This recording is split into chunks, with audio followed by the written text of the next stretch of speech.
Hi friends, ఈరోజు central government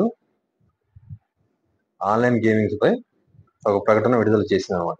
అంటే online games ఎంత డేంజరో, యువత ఇండియన్ యువత ఎంత ఆగమైపోతుంది అనేది ఈ ఆన్లైన్ గేమ్ ద్వారా కేంద్ర ప్రభుత్వం గుర్తించింది.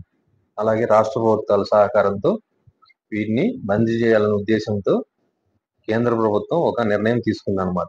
అంటే అక్టోబర్ 1 నుండి ఆన్లైన్ గేమ్ పై కొన్ని షరతులను విధిస్తున్నట్టు కేంద్ర మంత్రి అశ్విని వైష్ణవ్ చెప్పారనమాట.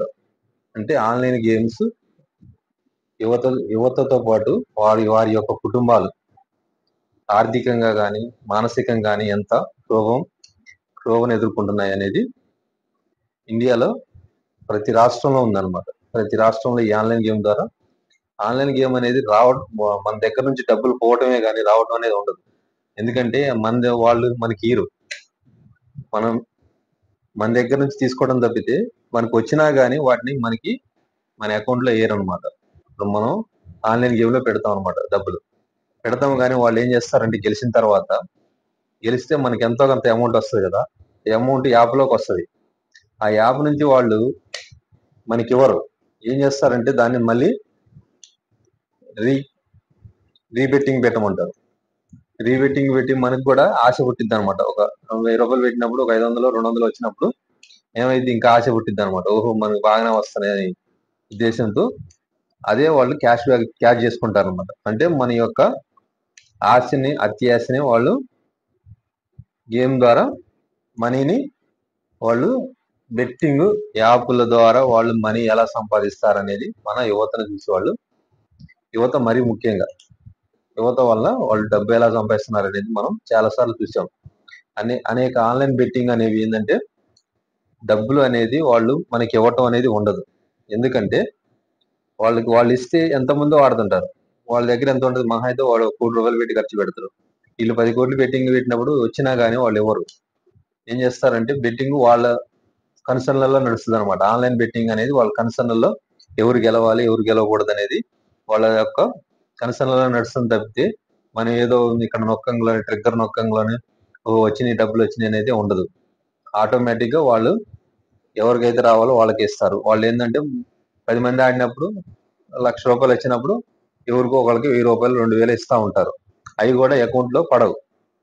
అకౌంట్ లో పడ్డా కానీ ఆశ చూపెడతారు అనమాట. అంటే అది ఎరయటం అనమాట. ఇప్పుడు చేపలను పట్టుకోవాలంటే వానపాముల్ని వాటి సూదులకి గుచ్చి చేపలు ఉండే చెరువులు వేస్తారనమాట.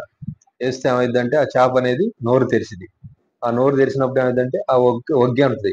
ఒగ్గి తెలుసు కదా, ఆ ఒగ్గి నేలకు కానీ నోరుకి కానీ పట్టేసింది. ఇక అది విడిపించుకోలేదు అనమాట. డైరెక్ట్ గా మనం దాన్ని తీసుకోవడం జరుగుతుంది అనమాట. ఆ విధంగా ఆన్లైన్ యాప్ అనేది ఒక ఎరలాగా ఉందన్నమాట. అందుకనే దీని మీద కేంద్ర ప్రభుత్వం తక్షణమే స్పందించి అక్టోబర్ నుంచి కొత్త రూల్స్ ని అమల్లోకి తెచ్చిందనమాట. అవేంటంటే గేమింగ్స్ కంపెనీలు స్టేక్ హోల్డర్స్ తో పాటు పలుమార్లు చర్చలు జరిపింది అనమాట. అంటే ఆన్లైన్ గేమింగ్ ఆడే కంపెనీలు ఉంటాయి కదా, వాటితో పాటు ఆన్లైన్ యాప్లు అలాగే స్టేక్ హోల్డర్స్ తో పలుమార్లు చర్చలు జరిపింది అనమాట. రూల్స్ అమల్లోకి వచ్చే ముందు గేమింగ్ ఇండస్ట్రీతో మరోసారి చర్చించనున్నారు. అంటే అక్టోబర్ 1 నుంచి షరతులు ఉంటాయి కదా, ఆ షరతులు అనేది మళ్ళీ ఒకసారి ఆన్లైన్ గేమ్స్ యాప్ ఉంటాయి కదా వాళ్ళతో మరోసారి చర్చించి ఏ విధంగా చేయాలనేది ఆన్లైన్ మనీ గేమ్స్ ని నిషేధించేందుకు కేంద్రం ఇటీవల ఆన్లైన్ గేమింగ్ బిల్లును కూడా పార్లమెంట్ లో ప్రవేశపెట్టింది. అంటే పార్లమెంట్ అంటే లోక్సభ ప్లస్ రాజ్యసభ రెండిట్లో పెట్టింది అనమాట. ఏంటంటే ఈ ఆన్లైన్ గేమ్ అనేది అన్ని పార్టీలు ఏకీభవించినాయి అనమాట. ఆన్లైన్ గేమ్ అనేది ఏ పార్టీ అనేది సపోర్ట్ చేయదు. కావున వీటిని అక్టోబర్ 1 నుంచి అంటే అమల్లోకి వస్తాయి అనమాట. అమల్లోకి వస్తే అప్పుడు యువత అనేది చాలా వరకు యువతతో పాటు వాళ్ళ కుటుంబాలు కూడా బాగుపడతాయి అనే ఉద్దేశంతో కేంద్ర ప్రభుత్వం ఈ బిల్లుని తీసుకొచ్చింది అనమాట. అనేది ఈ మార్గదర్శకాలు ఎలా ఉంటాయి అనేది అక్టోబర్ 1వ తారీఖున మనకు కేంద్ర పార్లమెంటు సమావేశంలో మనకి ఏ విధంగా ఉండాలి ఎలా ఉండాలనేది ఒక గైడ్ లైన్స్ ఇస్తాయి అన్నమాట. కేంద్ర ప్రభుత్వం ఒక గైడ్ లైన్స్ ఇచ్చి వాటిని మనకి అమలు చేసే విధంగా కేంద్ర సర్కారు ప్లస్ రాష్ట్రాలతో అనుసంధానంతో ఏ విధంగా చేయాలనేది ఒక ప్రకటన విడుదల చేసి దాని ద్వారా ఒక సర్క్యులేషన్ తీసుకొస్తారు.